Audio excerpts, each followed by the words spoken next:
Welcome to LOA Today. I'm Walt Thiessen.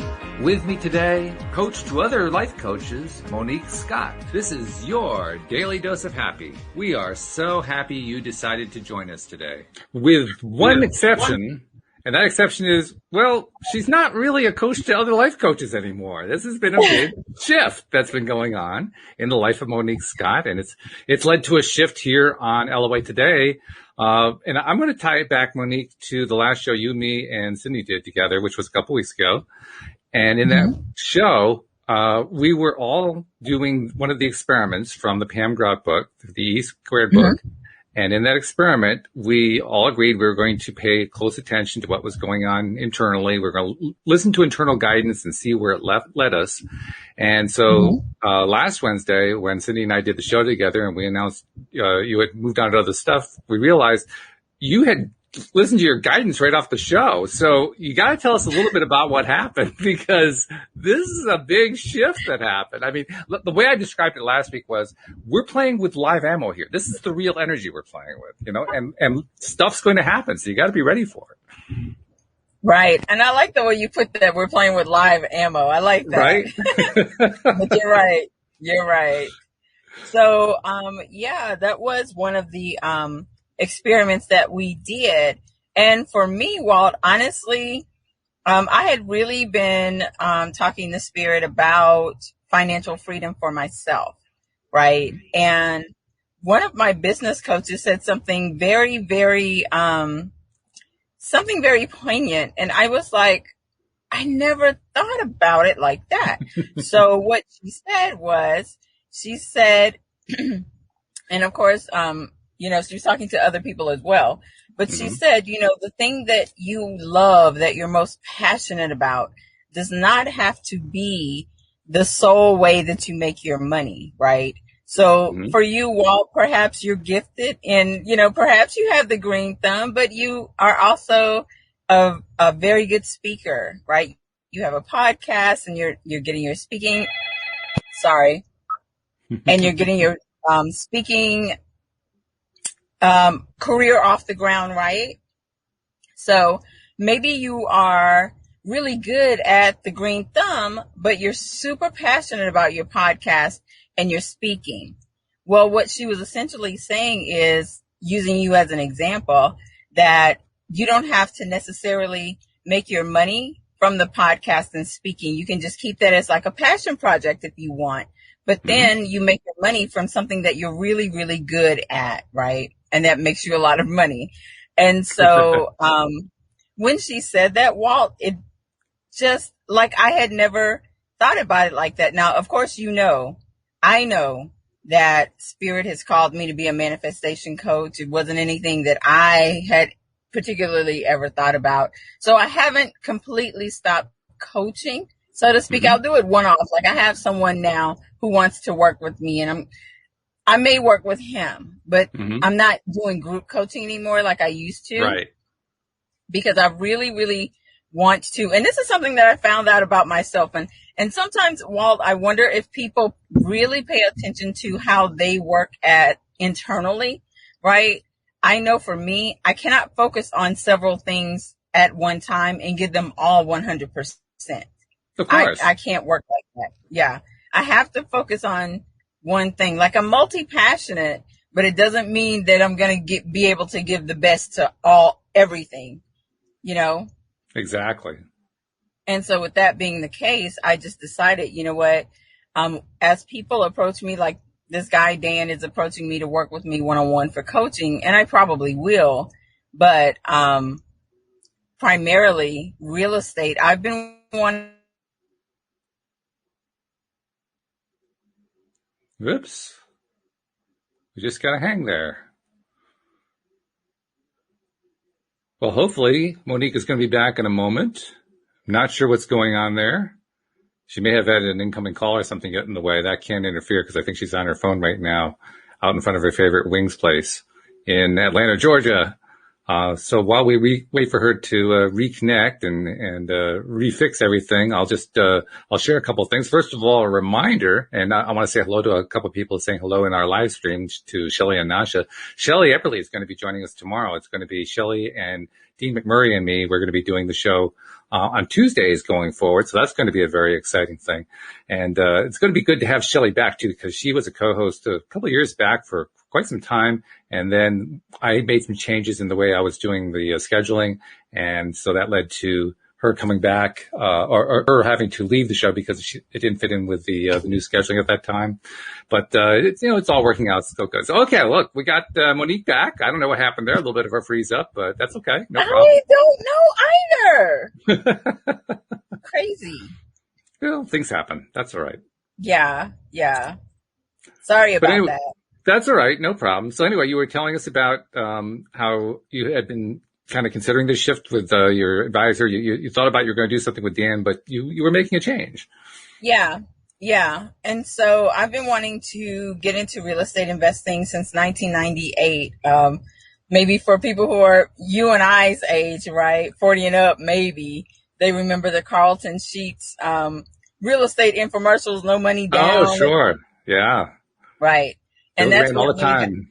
Yeah. Mm-hmm. And so that's what really got me started. And I bought his course, but I never did anything with it. And long story short,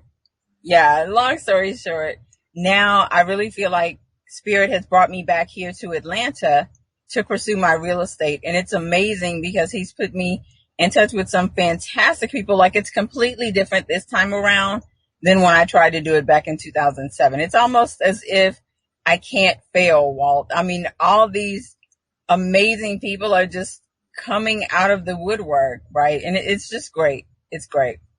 It's funny too, because in last week's show, which of course was the first one that Cindy and I did without you, one of the comments that Cindy made after I announced to everybody what had gone on was, well, if she's anything like me, and I suspect she probably is, you never stop being a coach. You may not do it professionally, but you just, once you start doing it, you can't ever stop. I mean, there are always going to be certain people you help no matter what, because that's just, it's almost like it's in your DNA. It's part of who you are. So I'm not terribly surprised that you're going to continue it a little bit on the side. That doesn't really surprise any of us, I don't think. It kind of fits. Yeah. And someone is going to say, Monique, are you crazy? But I offered to coach this guy for free.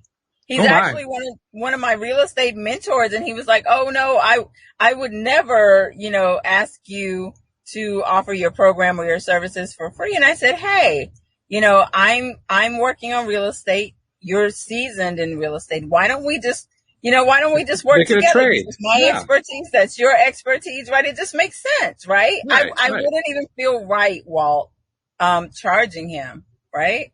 Mm-hmm. Yeah. Well, you're basically trading. You're going to provide services to him. He's providing services to you. That's a trade, Right. And I think it still made him feel a little uncomfortable to think about paying, having a professional coaching service for free. But I'm like, it's really not for free, because we're just exchanging information. That's how I look at it. Right. Well, plus also, I imagine one of the things you'll show him, I kind of hear in his thought process that this may be something that goes on with him. And a lot of people deal with this one. I imagine one of the first things you're going to teach him is the value of saying thank you and appreciating and taking. Because we as human beings have this tendency, so many of us do, of saying, oh, no, that's all right. You don't have to take the bill. I'll take the bill. I'll pay for the bill this time. We just many of us just can't seem to say, okay, yes, I deserve this.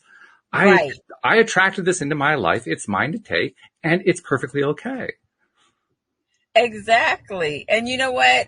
I'm going to bring that point up to him because we actually met like 2 weeks ago. In Houston. Before the day I left Houston is the day I met him and my other two real estate mentors in person. Wow. And it was so crazy. I had no idea that they were into the law of attraction, that they believed in manifestation. While we all had the best conversation about manifesting, and everybody had a pretty cool manifestation story, right? So this isn't something that's new to him. Great. Although, real estate investing is primarily new to me, but it's not like I'm starting from scratch with him. I really get a sense that he's going to want to do more identity shifting, which I get super excited about. I really like that. People transforming themselves into their highest version, right?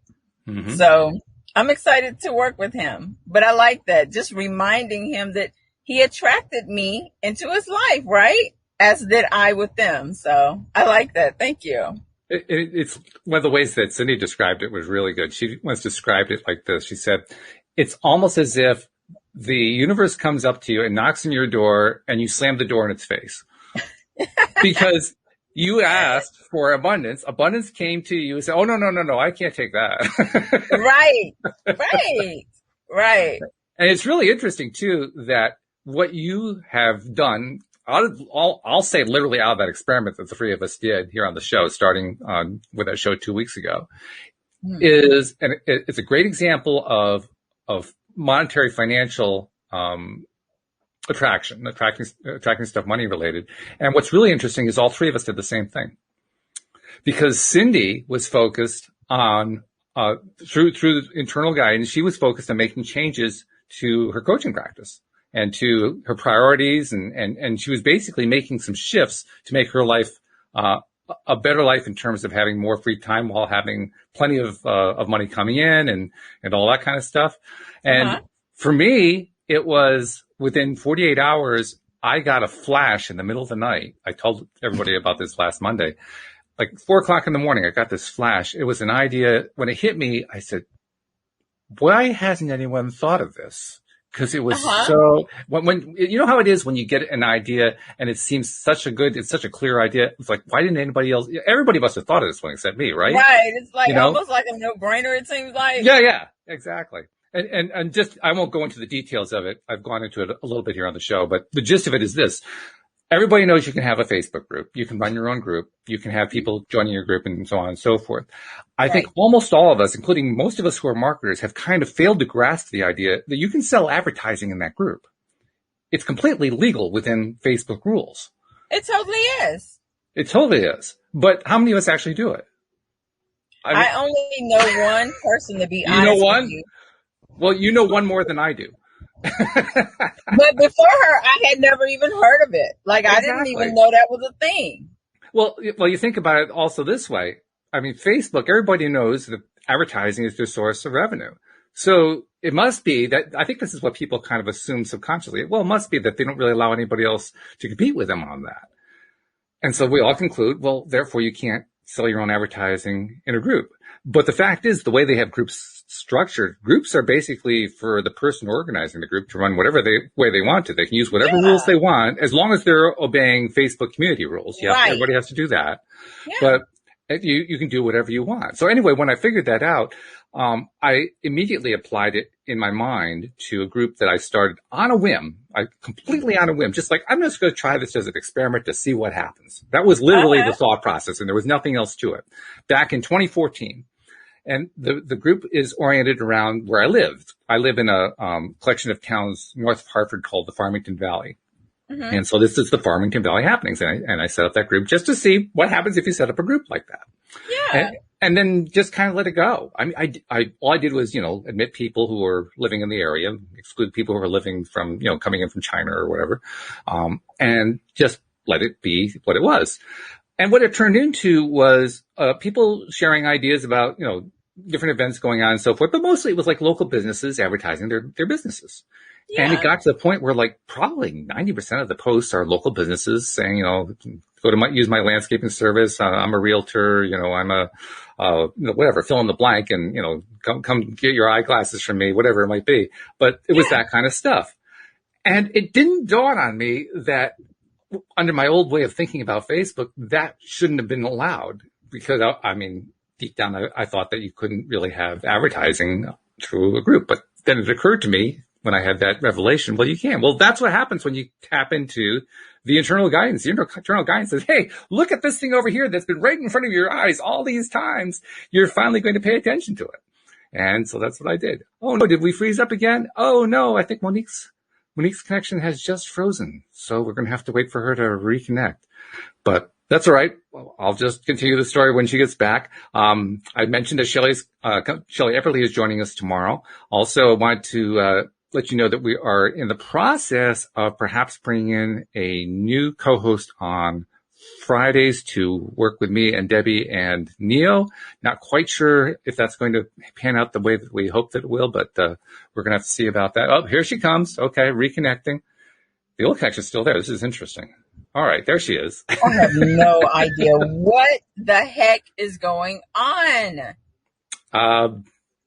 High energy. I'm not kidding. I mean, not so much on Mondays and Tuesdays. The Friday shows used to be when it was Linda Armstrong and Rita Giganti and I. We could almost count on it. Every other Friday, there'd be major technical glitches, people getting knocked off. Oh yeah, all kinds of stuff. I remember there was one show where we were seeing like this energy form in the background of Linda's picture, like her video. You saw this flashing image going on in the background. And what the heck is that? We figured it was some sort of a spirit form visiting us that day. So yeah, this is actually par for the course. Just checking. That's right. So anyway, to make the long story short, I finished the story while you were reconnecting, but the bottom line is that I received this insight. I went with it, and I've actually now gotten to the point where I've hired a programmer to create software that will make it easy for me to insert ads for people that after they buy them from me into my group. And we're going to see what comes out of that. So all three of us have been focusing, or we're focusing in that experiment on internal guidance, and the internal guidance was leading us to financial abundance. Yeah. Which is pretty cool. Yeah, very cool. I love it. And you said something earlier, and I didn't even think about it this way in terms of my shifting from my manifestation coaching over to real estate and it being, for me, more profitable and more abundance, right? I didn't even think, Walt, about the fact that oftentimes we may ask God for more money, right? Mm-hmm. We always do, right? Mm-hmm. But in this instance, I didn't have a specific preconceived notion as to how I wanted that to come. I didn't think, oh, you know what? I want more coaching clients, right? Mm-hmm. Or I didn't specify. I just said I wanted more money and a lot more money, right? And which of course, we all know very consistent. That's very consistent with what Pam Grout teaches in her books. I mean, her experiments are about these open-ended experiments to really help you get big results, and you did exactly that. Yeah, so that's, that could really be a lesson for our audience out there, you guys. Mm-hmm. If you are, asking God, believing God, manifesting more money in your life, leave it open-ended. God always knows the best, easiest, quickest, fastest, whatever you want to insert in there. He knows the best way to get you the thing that you want. We may think that we're going to win the lottery or we're going to find $1,000 in a bag on the street or something. But he was like, nope, I know. Just let me handle it. And I think that's, us as human beings, this control thing, we love it. Oh, yeah. We love it. Yep. So I never would have thought in a million years that real estate would come back around. But I told you guys, I knew something was up when he was sending me back to Atlanta, because I was like, I love Fort Lauderdale. I never planned on coming back to Atlanta ever in life, unless maybe my daughter decided to bury me here. And if I remember correctly, and you correct me if this is wrong, if I remember correctly, it was an earlier experiment from the Pam Grout book where you had put out the intention of being contacted by somebody you hadn't talked with in over 10 years or something like that. I think that's what the intention was. And the person who ended up contacting you out of that experiment is the same person who is actually bringing you to Atlanta, Georgia to do the real estate investing, if I'm not mistaken.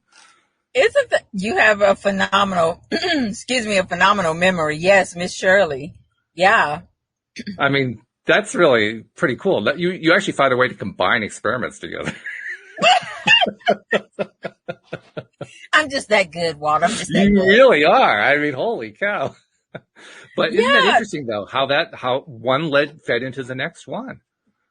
And that's how it is. And, I love that when Neville Goddard says that sometimes he says, especially his first experiment or manifestation when he manifested, his trip back to Barbados. Right. And he thought to himself, well, this might have happened anyway because everything progressed so naturally. Yeah. It just happened so naturally. You think, oh, I probably would have worked out that way anyway. But no, it's always God behind the scenes, just kind of moving us incrementally and we don't even realize it, right? That's the beauty of God. I love how he does that, how it's just so natural that a lot of times we don't even recognize exactly what he's doing until we're there and like, oh, wait, I know exactly what you mean. It's also kind of a reminder that when we put out a request, we got to kind of be on our toes. Yeah. Because we could blow it off. You could have blown all this off. Yeah.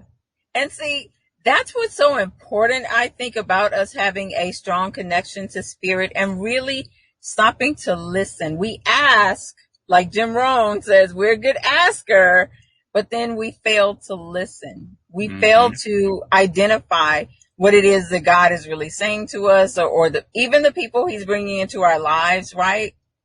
Because, the same thing with me ending up on the show. He told me to reach out to you. How crazy is that, right?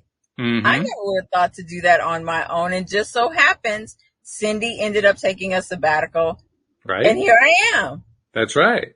Yeah. Right? And then it led to you being here while we're doing the Pam Grout experiments, which led you to the next step that you were being guided to.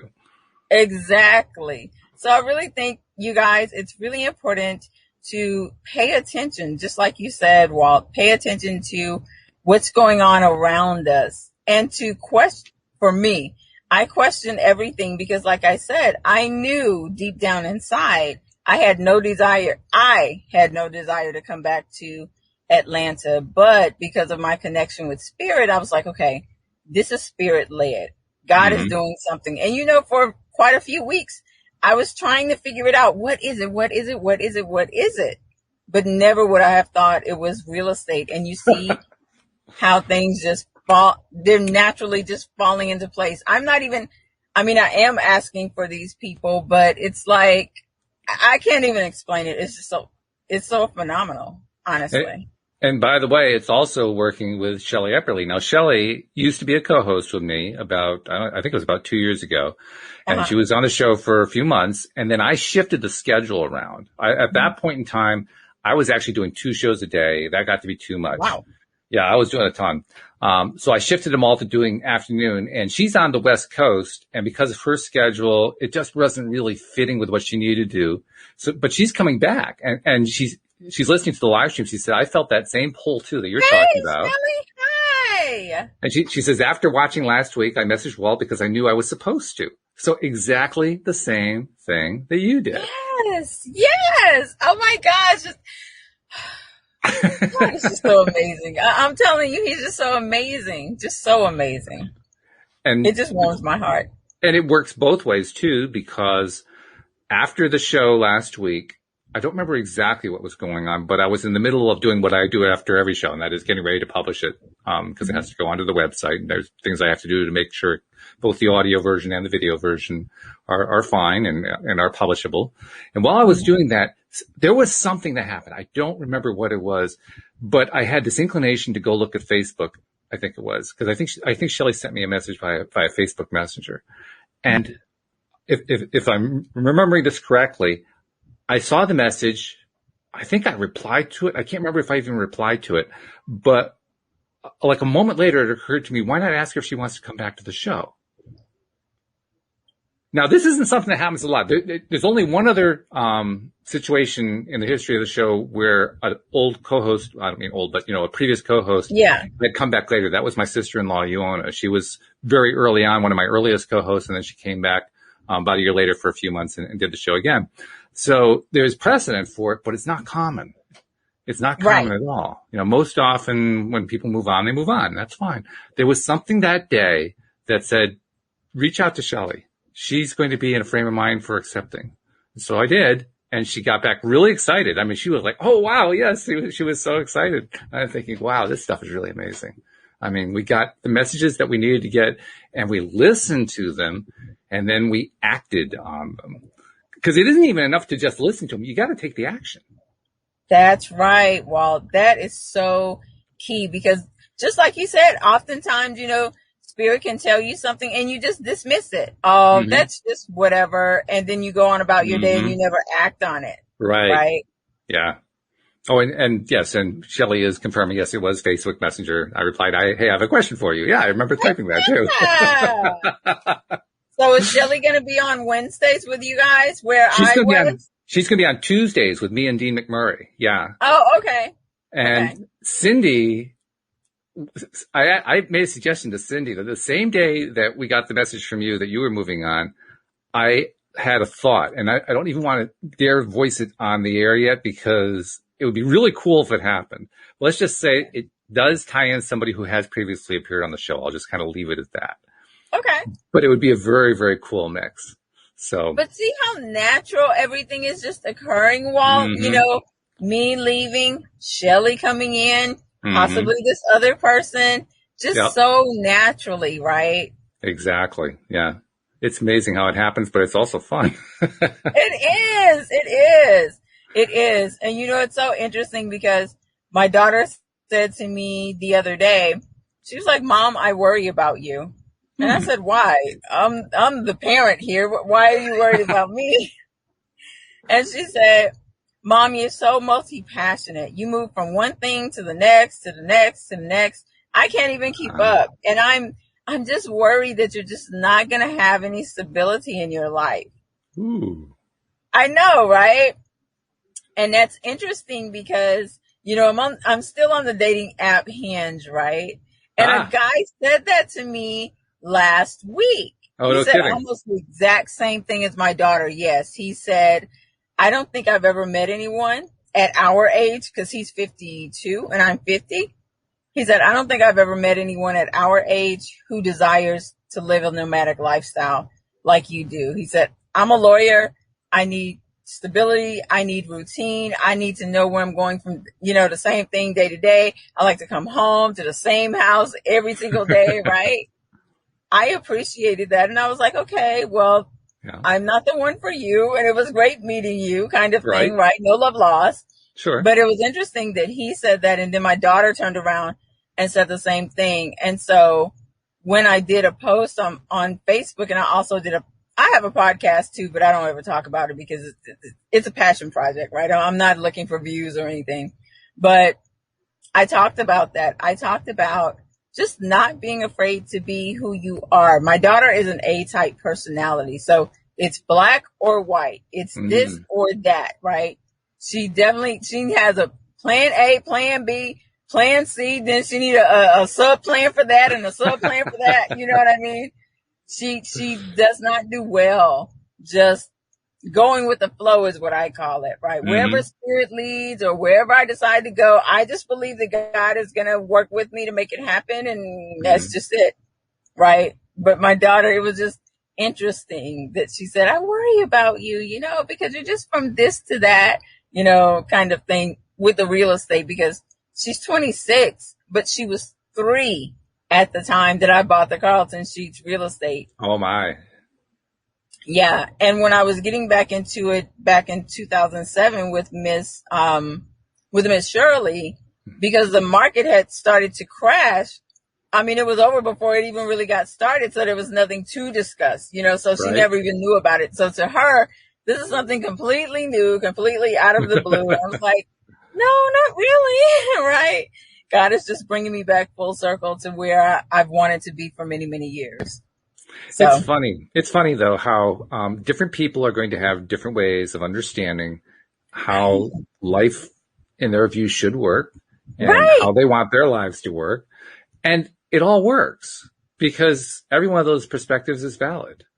Every one of those perspectives works. It works differently for different people.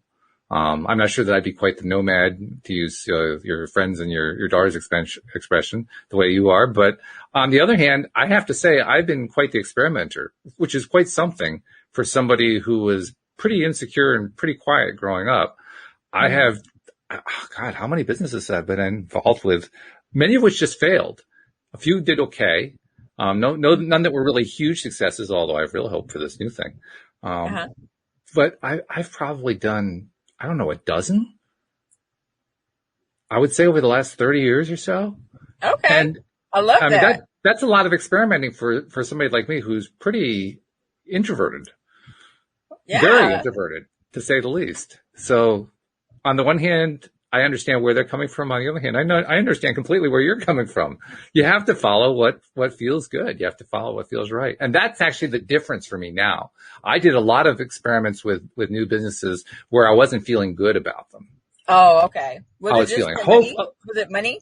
Well, yeah, money was a big driver on all of them for sure. It wasn't until I started doing the podcast that I was doing anything for passion of, really loving it. And that was a new thing.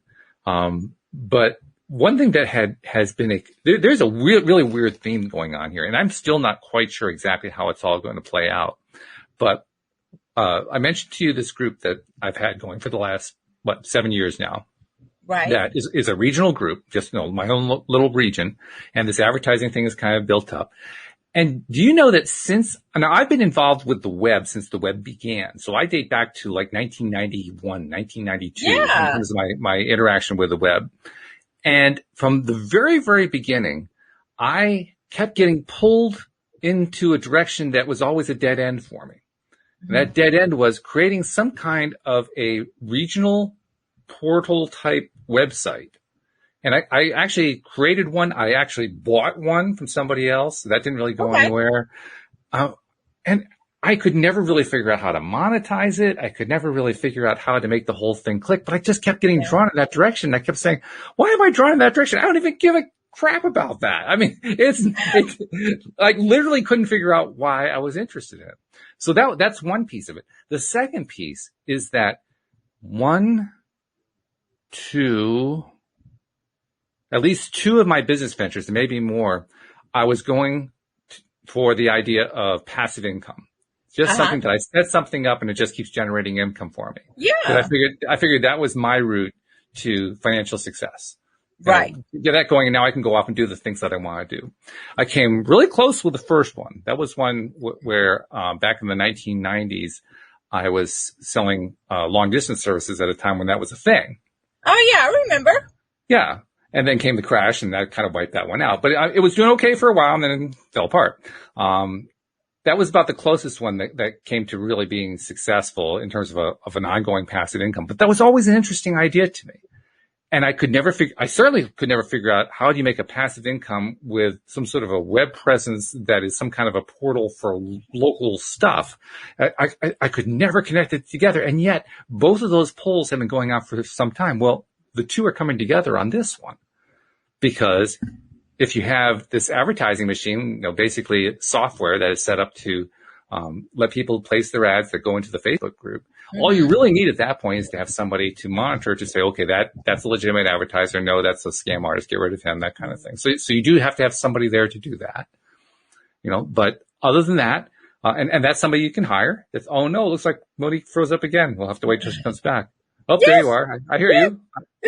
Your video froze up, but your audio's still there. Okay. So we're happy. Oh, okay.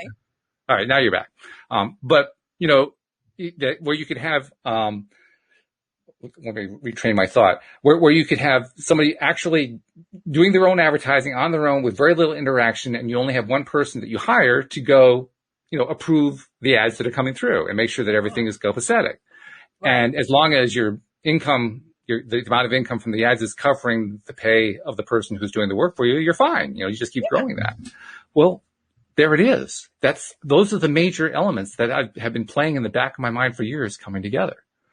So that, combined with what I've learned here by doing the show, talking with people like you, talking with other people like Cindy and Joel and Linda and all these other people that I've talked with over the years, I have a really good feeling about this new venture in a way that I have never really had before.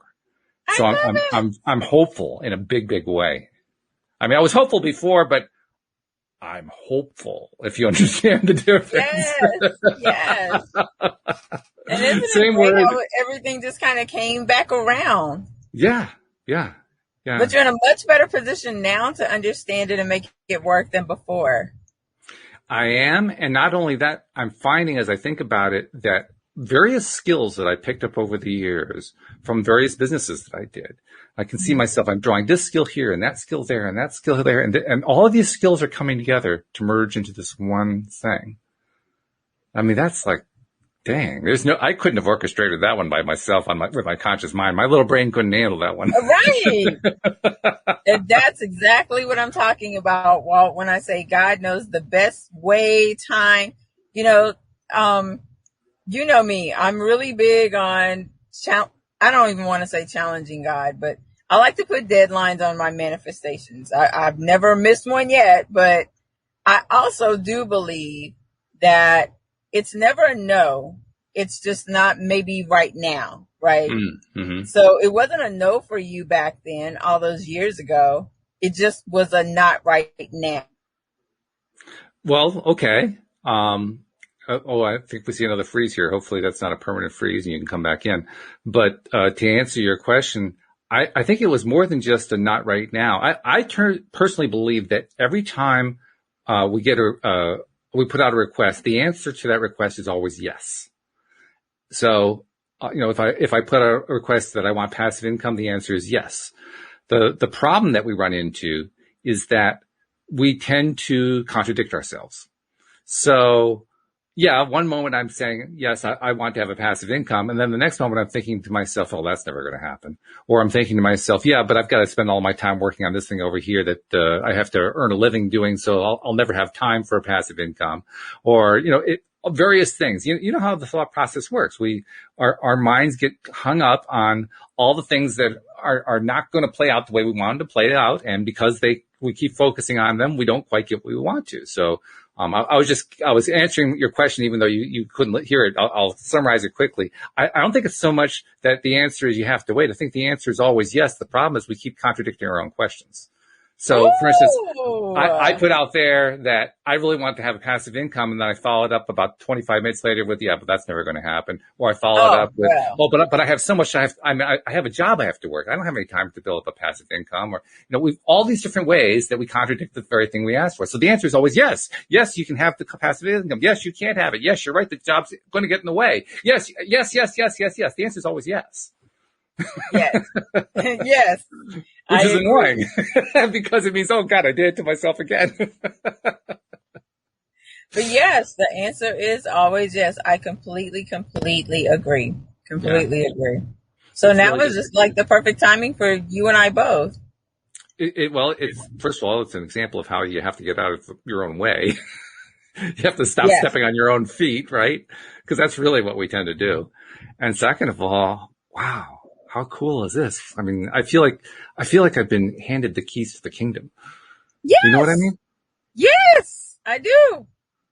Because up until now, I've done pretty well, and I've said this a few times lately. I've done pretty well with the relationships. I've done pretty well with health. I've resolved some pretty cool health issues. So with my wife, nice. Career, I'm making some nice changes along there. It was just the finances that was the hard part. And by the way, I had another breakthrough. I announced this on the show with Cindy last week, and I've mentioned it a couple of times since then. For the first time in my adult life with Louise, with the two of us being married, we've been married 21 years going on 22. Yay. We are now officially debt-free. We have zero consumer debt. And that's a big deal because when I started this show, we were about $70,000 in debt. Wow. And the really interesting part is that as recently as a year ago, we had knocked out a little over half of that. So it was still pretty sizable. Yeah. And it disappeared in the midst of a pandemic. In a down year where our income was sizably reduced. And I can point to many of the factors of why it happened. I mean, a big part of it was sadly, my mom passed, but there was an estate. So we got some money out of that. That accounted for a good chunk of it. The business didn't fail. We didn't really thrive, but we had some money coming out of that. There were the government stimuluses, those helped some. Yeah. I mean, there were a lot of little things that fed into it. And I actually sat down because, last week I mentioned to Cindy, there was like 20% I couldn't account for. Like, I don't know where the other 20% came from. Uh-huh. And I'd sat down and I looked at my books because I keep pretty accurate records, and I still couldn't figure it out. And so it was kind of gnawing away at the back of my mind for the last week or so. And then a few days ago, it finally came to me. I finally realized what it was. Right. The extra 20% came from me maintaining a high vibration so that I didn't attract stuff into my life that I didn't want that would cost me money. I love it. I love it. I love because that awareness. isn't that the way it works? Isn't that the way it works? You not only do we attract stuff into our lives we don't like, but they usually cost us more. There's some kind of, you wreck the car would be the obvious example, but that's a more overt kind of thing. Right. There's always like a little extra expense. You get nicked here for $10 here and $25 there, and that just wasn't happening over the last year. I mean, I looked at the record and I said, my God, the worst thing that happened last year is that we had to have the tires replaced on the van. That was it. Oh, yeah. I mean, that's nothing. Yeah, that's just normal wear and tear. Right. And when I compare, also, how would I have felt about that same normal wear and tear, say, 5 years ago? Probably not the same way. I have a new outlook now, a new way of thinking about it. It's like, oh, no big deal. So I treat it as no big deal. So it is no big deal. Whereas in the past, I would have treated it like a big deal. And so that would have led to something else going wrong. Something else that wouldn't have happened just the way we wanted to. Lost income opportunity here, or that the client got lost there, or, there's all these little things that happen because of our vibration, right?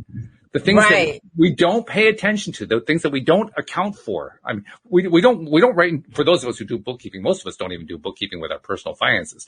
But for those of us who do it, we don't write down, oh, well, I attracted another $400 error today. We just don't write it that way. We don't think of it that way. But that's literally what we're doing. And it adds up. 20%. 20% of that payoff was all this little incidental baloney junk that happened because I kept attracting the wrong stuff into my life. Yeah. Oh my God. There's a real price to pay for not being a conscious creator. It is. There is. Yeah. It really is. It's a big deal. So yeah, I feel like I've broken through a couple of major personal financial barriers, mental barriers, the ones that I was blocking myself with. And I feel like I've gotten through them now. Like, I'm not sure how many others might be there, but those are pretty good. I'm glad I got through those. Yeah. And being debt free is huge. So congratulations to you guys. Oh, it is. And actually, there was a email from Barbie, one of our listeners. She also wrote in, I'm so happy for you and Louise reaching the debt free goal. Congratulations. That's phenomenal. And thank you, Barbie. I really appreciate that email. Yes. Yeah, it is a big deal. It's funny too. On the day that we paid off the debt, I went to tell Louise, and I was kind of like stunned. I mean, I knew it was coming. I'd been saying for a couple months now that by May we would be out of debt, and we were, because I could see that's what the trend was. Yeah. But then it happened, and it's like, well, there wasn't any feeling right away. It didn't feel any different. What had to happen, and I think this was kind of a fear of mine for the longest time, that I wouldn't notice any difference. What had to happen is I had to sit with it and focus attention on it and feel it and celebrate it and do it some more and talk about it some more and get some feedback from others. Oh, congratulations. And then appreciate that and just keep building and building and building it. Cause it's like any kind of thought process. If you build it, they will come. If you build it, the energy builds up, right? The excitement builds up, and then after I'd done that for a while and I'd gotten the excitement built up some and I'd got the feeling built up some, then I finally noticed the load off my shoulders. Yeah. The load had been off all along. I hadn't allowed myself to notice it. Mm-hmm. That's a little scary. But I finally did. Yeah. But the good news is I knew what to do. I knew how to get past it. And now I can celebrate. It's like, I look at every once in a while, I'll just get my credit card statements out, look at the balances. I say 0. Like, yay. I love it. I love it. I love it. Yes, that's so amazing. That's so amazing. Congratulations to you guys again. Thank you. That's so Thank great. you. Yeah, it is good. It's really good. Yeah, it has reaffirmed for me too the power of appreciation. Appreciation isn't something that happens to you. It's an activity. It really is. It really is. It amazes me.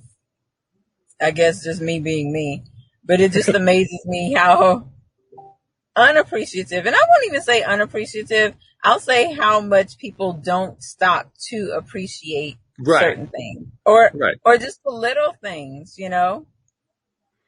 Someone had shared a Facebook in her Facebook group.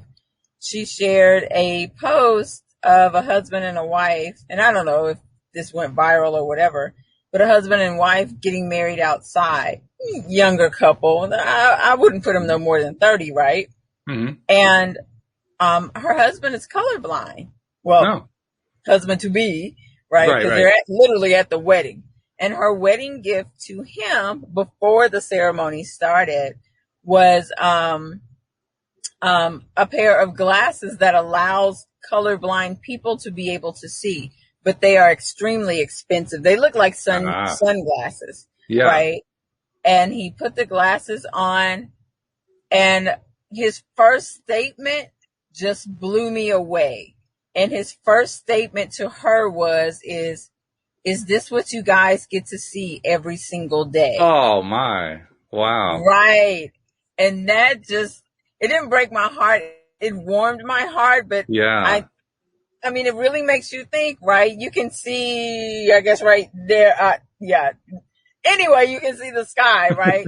Right. Who's ever looking at our podcast can see the color of my skin, can see how blue your shirt is, can see the clouds in the sky through my sunroof, right? And that's just little stuff that we take for granted because we've had it all along. And we just believe, well, that's the way it's supposed to be. I mean, why am I being thankful or grateful for my eyesight? Everybody has eyesight, or everybody can see. But something as small as that, and that being his very first statement was, wow, is this what you guys get to see every single day? And then she kind of tested him with her bouquet. And she was like, babe, can you identify the colors in my bouquet? And he did. He was like, this white and lilac and purple. This looks pinkish. And I just started crying. I'm not going to lie. I just started crying because I thought that was so sweet. But that just goes to show, you know, he was really appreciative of something that we often take for granted. And that just blows my mind, just little things like that we often don't even think about. I'll tell you what, from my perspective, they aren't all that little. And that happened for me about, how long ago was it? I think it was about 13 years ago. I have never had great eyesight in my left eye. I've always worn glasses, so both my eyes needed correction, but my left eye in particular was always really, really poor. And about 11, 12 years ago, maybe it wasn't that far, maybe it was like 9 or 10 years ago, I lost my straight ahead vision in my left eye, macular degeneration. And when that happened, I didn't even know it at first. I didn't realize it first because I was always right eye dominant anyway. So when the left eye wasn't really producing eyesight, I didn't notice it first. It wasn't until I went to the eye doctor that I realized, you know, like I wasn't able to see anything in that eye. You know, he did all the testing. And that scares the daylights out of you because you only got one eye left, right? Yeah. It's not like you have a bunch of them that you can draw upon. You're right. Oh, I'll just get my spare eye. Yeah, that's right. Yeah, exactly. So from that point on, especially that was around the time when I was starting to really try to apply law of attraction in my life, I started to be really appreciative of having eyesight in my right eye. And by the way, I'm not 20/20 in my right eye. I still have to wear glasses, but with the glasses, I can see 20/20. Okay. And I said to myself, you know, I could get really upset. I could feel like, you know, life is against me. You know, it's so unfair that I lost half my eyesight. Now the other eye's at risk, blah, blah, blah, blah, blah. Because that's what they tell you with macular degeneration. You get in one eye, your chances are you're going to get in the other eye. You're going to be blind in 20 years or something like that. I mean, that's the kind of thing they tell you. I refused to buy into that. I said, this is great. I get to see every day. I really appreciate that. I have that one good eye. I love that I have this good eye. And I think I have slightly improved. In fact, I know I've slightly improved my eyesight during that time. Because the last time I went to the eye doctor, my prescription actually reduced. Uh-oh, Monique's image froze up again. She's having all kinds of trouble today, but I'm sure she'll reconnect in time for the last few minutes of the show. But it's true. For the longest time, I just kept focusing on how appreciative I am about having that eyesight, and my eyesight has gotten better. In fact, I'm not somebody who likes to go to the doctor. I'm almost looking forward to going to the eye doctor again just to see if I can get it to have been a little bit even better at that point, less of a prescription than before. It's kind of like my goal is to get my eyesight better and better and better. So, looks like this is a longer disconnect for Monique. Okay, she's going to reconnect in now. Let's see. I'll get my last promos in before she connects in. And that's a reminder. First of all, send in your questions and comments if you want to be included in the conversation. Here comes Monique, because we love to do that. And, you do that with the LOA Today app. But you're having a heck of a time there with the technical difficulties. It's really something. And I'm in a good area. But I understand. I'll finish up the story very briefly. I finished it up while you were trying to reconnect, but very briefly, I have just become really, really appreciative of my eyesight, and I make it an ongoing thing to the point where my last eye doctor appointment, my prescription was less than it was before. So my eyesight, my right eye is actually improving. It's actually improving. Yes. And I'm trying to do good stuff happening for you, Walt. All this good stuff you're manifesting. And I also found out something else. The macular degeneration wasn't the only problem in my left eye. It turns out, I didn't know this, I had a retinal tear that it didn't go completely undetected, but it got misdiagnosed. So at the time, they probably could have done a repair to it, a surgical repair, but it's been far too long for that. So, of course, the doctor's telling me how, the eye's going to shrivel up and die and everything's going to go bad on. You're going to have surgery and so forth. And I'm refusing to buy into that one too. So I'm trying to buy into the idea, and this is a hard one to do, that eye is also healing and that my eyesight is improving there. Of course, I get constant reinforcement that says, no, it's not. But nevertheless, that's why I keep focusing, the word focusing attention. Right, I keep focusing my attention through my eyes. Right. I keep focusing on the left eye improving like the right eye is improving. So, I mean, to me, that's where I've learned appreciation the best. Just through dealing with eyesight issues that would freak other people out. And I could see where I could have been freaked out, but I choose not to think about it that way. Yeah. Just change the way you think about it. It's a cool thing. That's it. So we got about 5 minutes left. I know that you're switching over to real estate. It's your big thing to do. Can you tell us anything in a short amount of time you've been doing that? Have there been any interesting developments? Other than just people coming out of the woodwork, other than God really just putting people who are going to be instrumental for my success, free of charge, into my vortex, I guess, if you will. No, I'm learning a lot. It's really interesting. I'm just excited about it. I'm really, really excited about it. Mm-hmm. And how cool that you did get, really top quality people coming into your life, which I guess doesn't really surprise me. I mean, especially considering what your track record is, you always, you get it by this time and this date. I mean, you're damn good at this stuff, but so that part doesn't surprise me. I guess the only question is going to be, when does the first big step forward take place? And you'll have to come back and you'll have to tell us about that when it happens. Yes, September 1st. So my timeline is September 1st. I've got about 3 major things on the horizon. So yes, if you'll have me back on around that time, then I can give you guys an update on my manifestations. Oh, absolutely. Of course we'll do that. Just, reach out, tell me, so I'll know when to bring you back in, but absolutely we'll have you come back. Or we beforehand. It might happen beforehand. We love manifestation stories around here. We do, Yeah, we do. I mean, it's not just Neville Goddard. We love anybody's manifestation stories, and they're good ones. And we want to tell them, and we want to experience them and share them and benefit from them, because everybody benefits when you have a good manifestation story.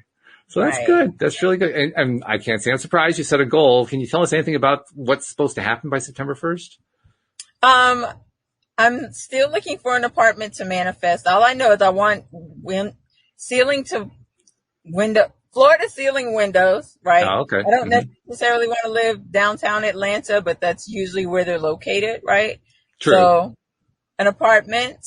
I'm also manifesting to have made $25,000 with my real estate by then. A bigger goal is $100,000 by the end of the year. Oh, in wow. real estate. Yeah. You know me. I'm like Donald Trump. I'm just like, think big, right? Just think big. So, yeah. Hey, in So real estate, that's one deal. I mean, that could definitely be it done. literally could be, right? That's very reachable. No doubt that Yeah. that's very reachable. I Yeah. mean, you probably have to go through some learning, but boy, you've got the right people in your corner to learn from. That's a great thing. Oh man, I totally do. A guy just hit me in the DM today and asked for my friendship, and I get men asking for my friendship all the time, so I'm always looking to see who it is. But he's actually a pretty prominent real estate investor here in Atlanta. He's been investing for like 20 years, right? Oh my. Yeah, and I don't know this guy, but he's connected to some other people that I know, and I was like, oh my God, this is crazy, right? Yeah. So it's the money, it's the apartment, and a new car. And so, as like your last thing to say here on the show, you got to tell us what's the secret to making that happen? Because you made these really cool connections happen. You got this right guy coming to you out of the blue, reaching you through, through a dating app, which is just phenomenal. You know, all these things happening. How do you do it? What's the secret?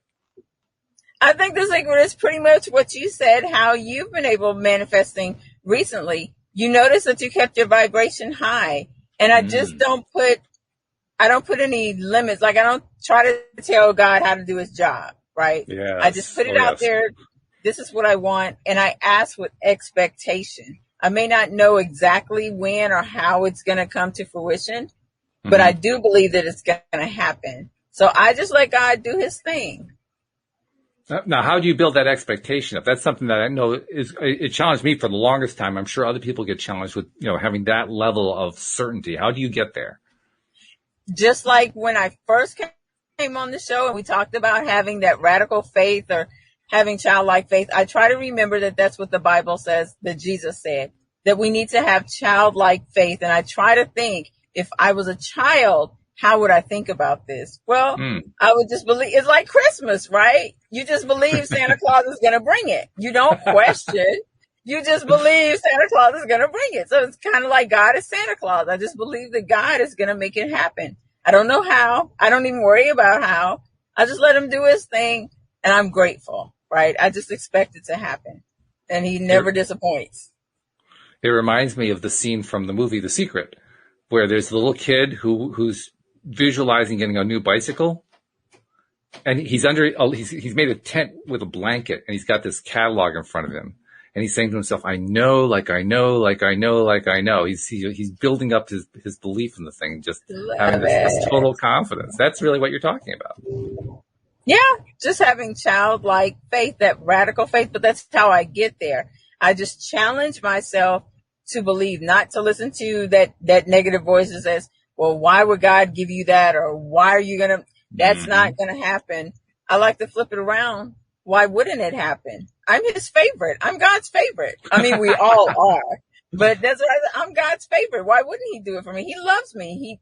He's just waiting to tell me yes, right? I just need to ask. So that's kind of how I look at it. That's excellent. It's a great way to look at it. And we wish you nothing but the best. We're looking forward to getting that status report, I think I'll call it, sometime between now and September about how this new great big financial real estate investment just went into orbit or something like that. So promise you're going to come back. Okay. Yes, I promise. All right, good. We're going to hold you to that one too. Thank you. All right. Well, thank you for all the time that you spent on the show. We really do appreciate that. It made a huge difference. Thank you for having me. Oh, it was definitely a pleasure. And thank you to our live streamers, especially thank you to all of our podcast listeners. And we will see you all next time here on LOA Today. Goodbye, everybody. Bye, guys.